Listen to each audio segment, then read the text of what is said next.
Hi, I'm Suzanne McBride, and I have the pleasure of speaking with Dr. Jean Lauer here, Professor of Humanities at the Austin Community College.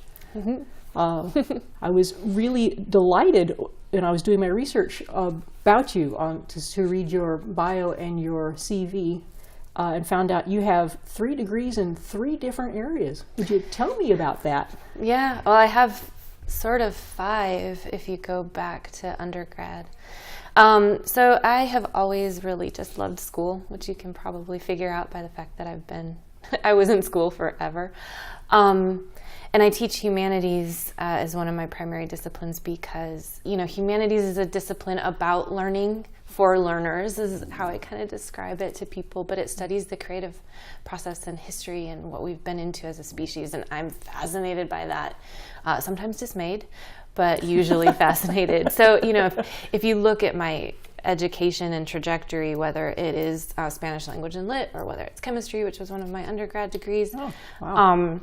And then, humanities was oh my gosh, I can do all these things that I love, because I also had studied philosophy. And so how did you get from humanities into film? It's really, I see it as an extension of humanities, because humanities is the study of what human beings have created and valued over time. Oh, okay. And that's what we have created and valued, especially in the late 21st. Or late 20th and early 21st. We're not in the future here, but... you mentioned in your bio that there was a trip to Guanajuato that really popped your interest in particularly Latin film. Well, yes and no. Okay. So that's what started my advocacy for trying to get films from Mexico made. Ah, okay. Because I didn't know that was a thing. Okay. But I've studied Spanish high school, college, bachelor's and master's, and really the language and literature side, because that is what has been offered by the Academy. And so when I was studying humanities and decided to get a radio, TV, film degree, I came to UT because what it allowed me to do is keep studying cultural studies at UT. That's what their radio, TV, film program has, a couple different branches, and one of them is film and culture. And it has the top Latin American library in the world, and one of the top Latin American studies program. And so I had been studying, in particular, Mexican literature, but I also did one of my master's in Mexican film. And so did the trip to Guanajuato come out of some of your academic studies, or was that more of a personal journey? Well, the first time I went to Guanajuato was completely for fun. One of my friends was studying in Guadalajara and was like, hey, come and visit me in Guadalajara. And I was like, okay. And during that time, a whole other friend got married in Guanajuato. And so I took the bus to Guanajuato. And I was like, this city is amazing. Oh.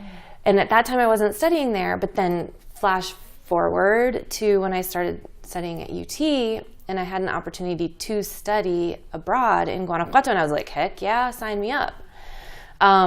And I was in radio, TV, film, and I hadn't decided what exactly I wanted to study for my dissertation. But this opportunity to get some of my qualitative and quantitative research studies done in Guanajuato came up. Oh. It's like, I can knock off 2 birds, 2 of the most awful classes in grad school. But I get to do it in Guanajuato. And I very... fortuitously met the founder and director of the Guanajuato Film Commission, who was also the founder and director of, at that time, a short film and documentary film festival that has now expanded into a full-on international film festival. Wow, there's at least 4,000 four directions I could go from what you've said so far. One of them would be, so what was the topic of your dissertation? It was Mexican film and film festivals and support for film production, which was... I didn't know that would be my topic when I met this person in Guanajuato. Okay. But when I met her, Sarah Hook, she invited me to be a part of the first ever international pitching market in Mexico. What is a pitching market? A pitching market is where people who have projects everywhere from, I have an idea for a film, to I have the full treatment, I have the full script, I have the full everything, I just need help to get it made, everywhere in between there. And a pitching market connects them with possible co-producers, financiers, etc. And Mexico at that time, its film industry was So not an exaggeration to say it was pretty much in the toilet. So, well, that is one of the other questions I had for you was, so what is uniquely challenging about getting Latin American films made? there's no market for them in the distribution side relative to other film industries like Hollywood. But a huge portion of the world speaks Right. Spanish. Mm-hmm. Is that why is that? Well, I mean, if you go to Latin American countries, you can find films produced usually nationally, and you can even sometimes find films produced across language borders, but there's language borders kind of similar. You know, it's not the same. The controversy about Roma has, brought people's attention to this, but it's not exactly the same as British English to American English. But there are different Spanishes, and there are different cultures. Well, that's true. Right. Right. So they don't always translate across even Spanish-speaking borders.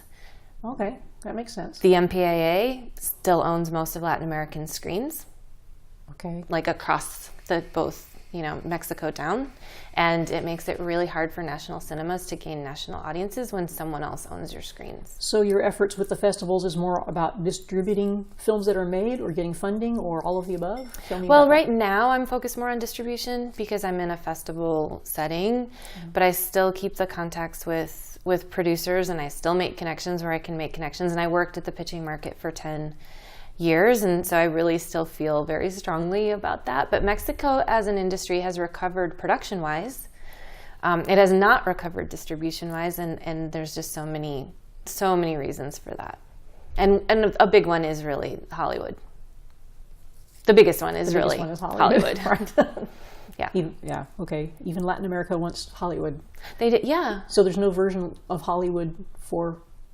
Some national industries do okay. Argentina is one, Chile is one, Colombia is one. Brazil? Mexico, But that's Portuguese. Brazil. Well, yes, That's Brazil is Portuguese. Portuguese. Right. But you're right. Brazil actually does have a very healthy national cinema industry that is vertically and horizontally integrated. But how many films from Brazil, have you seen? Not many. Yeah, how many have been available? Not that many. That's right.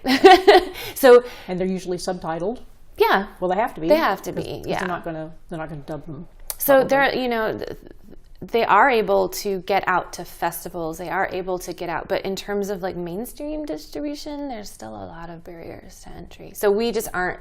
The mainstream U.S. population isn't aware necessarily of all that is out there, even in what is a relatively healthy national industry. Thank you. Definitely appreciate you making the time to come and talk to me today. And that's going to conclude the interview. Thank you for the invitation. Yeah.